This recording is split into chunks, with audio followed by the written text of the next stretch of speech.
tutoie les prix Nobel et les savants. Qui ferait rétrécir, voyager dans le temps. Arbore sa pilosité subbuccale et pense en dehors du bocal.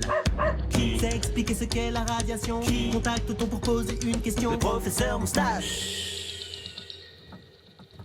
Cher professeur, je m'appelle Bruce et j'ai un second rôle de blessé grave dans un film d'action.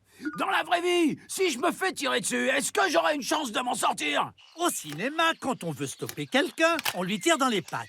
Nathanaël! Oui? Tout va bien, c'est que la jambe. Oh là là. Dans les films, ça se soigne fastoche, à condition que la balle n'ait pas touché l'artère fémorale. Oh, quel acteur! Tout ça pour dire que dans la réalité, la survie à une blessure par balle, ça dépend de plusieurs facteurs. Du type d'arme, de la taille ou de la vitesse de la balle, de la distance de tir et des conditions d'hygiène. Figurez-vous qu'une balle, c'est tout sauf hygiénique. Elle est pleine de poussière, de graisse et de fumée. Et puis, il arrive qu'elle transperce des vêtements vraiment sales. Parfois même, elle traverse le slip. Après tout ça, la balle, vous croyez qu'on la ressort comme au cinéma, intacte, toute ronde, toute mimi? Que dalle, oui!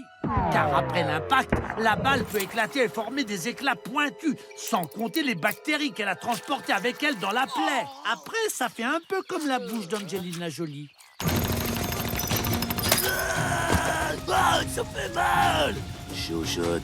Dans les films, faut tout le temps qu'il retire la balle avec n'importe quoi en faisant un trou plus gros qu'avant. Mets ton doigt pendant que je te recouvre. Mais c'est n'importe quoi. Une plaie par balle, ça se désinfecte avant. Parfois même, on n'y touche pas. On préfère laisser la balle en place parce que la retirer ferait plus de dégâts. Donc non, on ne recoue pas à vif au milieu de la jungle avec les mains pleines de cambouis. Oh, c'est guéri, ça s'arrose.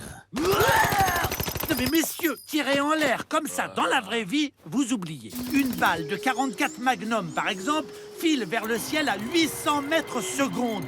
Si elle ne croise pas d'obstacle, la balle monte à 2400 mètres, puis elle retombe à une vitesse de 70 mètres secondes. Le projectile fait une chute équivalente à 8 fois la tour Eiffel. Si elle retombe sur une tête, pour peu qu'il y ait un cerveau dans cette tête, c'est la mort assurée. Oncle Céline, quel bad luck t'as-tu? Ça va alors? Une balle tirée en l'air a de grandes chances, en retombant, de percuter une tête et d'être mortelle. Lequel de vous a tiré sur Céline Dion? Au lieu de croire que prendre une balle dans la vie, c'est comme au cinéma. Tapez plutôt, tu mourras moins bête sur arte.tv. Avec ça, c'est sûr, vous mourrez moins bête. Mais bon, vous mourrez quand même.